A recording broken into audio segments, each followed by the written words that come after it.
भूतिया बनाया हुआ है, या जो लोग ऐसा कहते हैं वो खुद ही भूतिया हैं। तरीका इसका एक ही है, काम का मूल्यांकन करना। लेकिन काम किसके लिए? लोगों के लिए।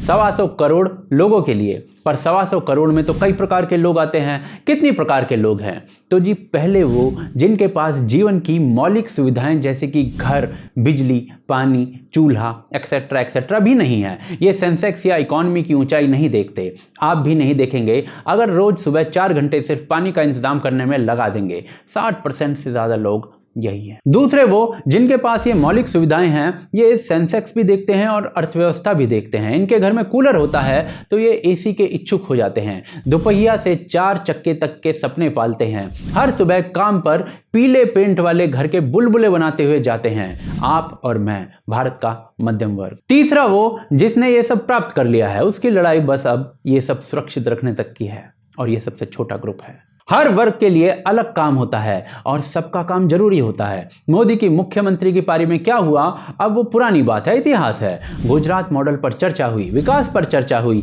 और गुजरात दंगों पर भी चर्चा हुई। पर पुराने पन्ने खोलने की जगह अब प्रधानमंत्री के तौर पर क्या हो रहा है, उन पन्नों की रेखाओं की सीधाई ही नाप लें तो ज्यादा बेहतर है। सड़कों से शुरू करते हैं। चीन में 1,60,000 किलोमीटर के एक्सप्रेसवेज हैं। भारत में 2014 से पहले सिर्फ 900 किलोमीटर के थे। मोदी के बाद 5 साल में 2019 तक 1728 किलोमीटर के हो गए। यानी मोदी जी ने भी कोई बड़ा काम नहीं किया एक्सप्रेसवेज बनवाने में।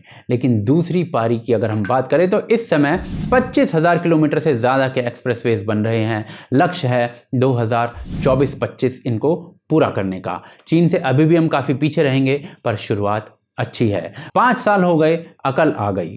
चलिए कोई बात नहीं। अगर अर्थव्यवस्था का हाल देखें तो पहले 4 सालों में 7.4, 8, 8.26 और 7% की ग्रोथ रही, जो कि अच्छी ग्रोथ कही जा सकती है। लेकिन उसके बाद अगले 2 सालों में 6.12 और 4.18 पर पहुंच गई, जो कि निराशाजनक से भी नीचे है। और उसके बाद कोरोना में तो भाई नेगेटिव ही हो गई। तो आंकड़े साफ साफ बताते हैं कि अर्थव्यवस्था में भूतिया बना है भारत का। पिछले कुछ महीनों से हरी पत्तियां दिख रही हैं, पर इनके बारे में तब तक बात करने का कोई फायदा नहीं जब तक ये हरी पत्तियां पेड़ ना बन जाए। लेकिन सड़क और अर्थव्यवस्था के बारे में इंसान तब सोचता है जब बुनियादी चीजें हों उसके पास। बारिश के मौसम में जिसकी छत टपक रही हो और बिजली ना होने की वजह से घर में घुसा हुआ सांप ना दिखे, वो सूरज ढलने का इंतजार नहीं करता ताकि सो सके।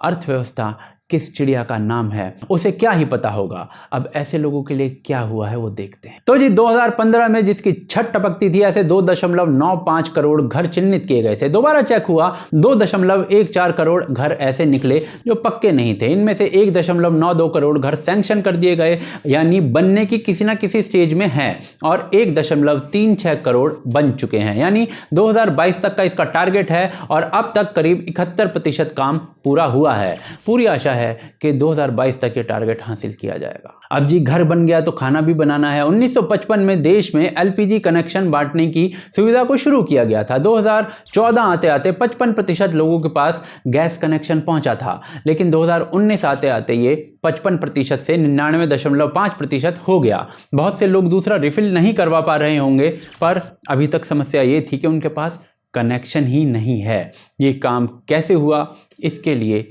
अलग से 10 मिनट का वीडियो बनाना पड़ेगा, कभी और बात करें। अब खाना बना लिया और खा भी लिया तो हिसाब भी देना है, जिसके लिए शौचालय चाहिए। 2014 से पहले 38% लोगों के पास शौचालय था। 2020 आते आते करीब 99% से ज्यादा लोगों के पास पहुंच गया। शिकायत इसमें भी हो सकती है कि भाई फैंसी नल नहीं है, टाइलें नहीं लगी हैं, गड्ढे वाली है, हमें तो भारी आती है। द वायर ने तो सच में आर्टिकल ही लिख दिया था इस चीज पर कि बाहर करने का हक है लोगों को।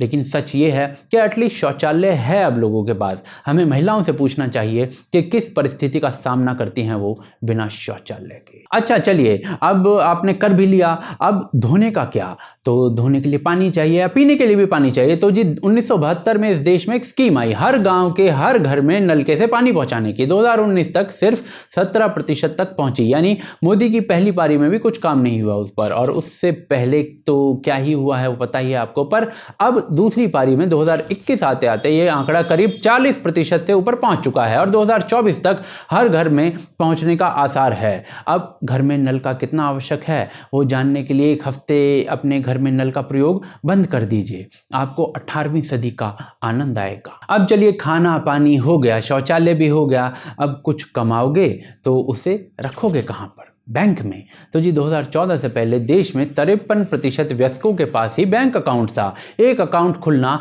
मंगल ग्रह के चक्कर काटने जैसा तगड़ा काम लगता था गरीबों को। आज ऑलमोस्ट 100% वांछित लोगों के पास बैंक अकाउंट है। देश में डिजिटल लेन देन की क्रांति के पीछे ये भी एक बहुत बड़ा कारण है। लेकिन इन सब चीज़ों से भी ज़रूरी एक चीज़ है शिक्षा। पूरे देश में घूमकर देखिए, सरकारी स्कूल की हालत वही है जो 2014 से पहले थी। क्या बुनियादी ढांचे में कुछ बदलाव है? नहीं, सब वही। ना ही अभी तक कोई सिलेबस बदला गया है, खासकर इतिहास का। बच्चे अभी भी वही जहर पढ़ रहे हैं जो कभी हमने पढ़ा था। चिकित्सा के क्षेत्र में एम्स कुछ ज़रूर बन गए हैं, पर जो बेसिक डिस्पेंसरी की हालत है उसमें कोई खास बदलाव नहीं है। ये दोनों ऐसे क्षेत्र हैं जहां आमूलचूल परिवर्तन की जरूरत है। अच्छा चलिए, अब बिजली का क्या हाल है? तो जी 2014 से पहले 2,62,00,000 घर ऐसे थे देश में जिनमें बिजली आना तो दूर, बिजली का कनेक्शन भी नहीं था भाई, बिजली पहुंची ही नहीं थी। 2019 तक हर घर में पहुंचा दी गई। अब कमियां इन सारी चीज़ों में निकाली जा सकती हैं, कुछ ना कुछ ज़रूर होंगी, पर सच ये है कि यह सब लोगों तक पहुंचा है और ये बात मोदी के भयंकर आलोचकों ने भी मानी। Voter has been bullshitted for too long in the name of schemes. The voter in this country does not trust the Congress schemes. Forget it. Anything that happened in the past, very little got to her. Very little. This time, LPG, the house, even if government didn't build the house for you, you were building a house, they gave you 1.5 lakhs. One after the other. And I was looking for evidence to the contrary. And many of the people we traveled with, we're a group, we were hoping to see evidence for the contrary, but we were not finding it. We were finding gas cylinders. We would even peek inside the houses and find a gas cylinder.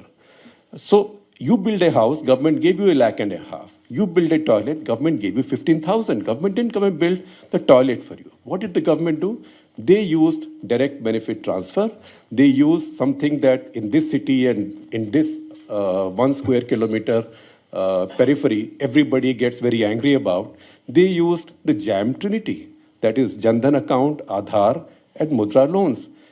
Initially, I thought Mudra loans were all rubbish, that this was all a fake. But when I have videos, Mr. Shobha Lal sitting 50 kilometers from Azamgarh, Dalit, saying that I got 50,000 rupees Mudra loan, made this chai shop, I repay 1,300 rupees every month.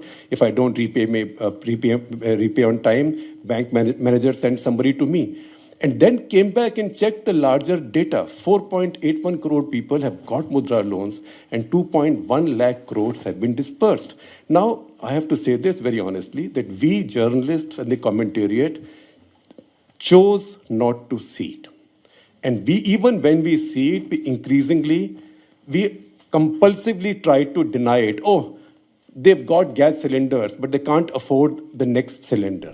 अगर महंगाई की बात करें तो 2009 से 14 तक 10 से 12% रहती थी। 2014 के बाद अधिकांश 5% के आसपास रहती है, उससे कम ही रहती है। पेट्रोल का उदाहरण दिया जा सकता है, सही भी है उदाहरण, क्योंकि महंगा है पेट्रोल, पर मैंने ओवरऑल महंगाई की बात की है। पेट्रोल सिर्फ एक कमोडिटी है। अगर रिफॉर्म्स की बात करें तो मोदी की पहली पारी में कोई खास रिफॉर्म नहीं आए, पर पिछले 2 साल में बहुत से आए हैं, जिसके लिए एक अलग से पूरा वीडियो चाहिए, जल्द ही लेकर आऊँगा। बाकी कश्मीर को छोड़ दें तो देश में इस्लामिक आतंकवादी हमले भी गिनना जो है वो मुश्किल है उंगलियों पर, तो सुरक्षा भी पहले से तो बहुत बेहतर हुई है। कुल मिलाकर इकॉनमी हमारी नीचे गई है, लेकिन वेलफेयर की चीज़ें जो आज तक लोगों तक नहीं पहुंचती थी वो हर घर में पहुंच रही हैं। अब कुछ काम हुआ है या नहीं वो निर्णय आप ले लीजिए। और हाँ, जिन लोगों के पास इस पूरे डेटा का उत्तर नहीं है वो कमेंट में साला भक्त कहकर अपनी खींच मिटा सकते हैं।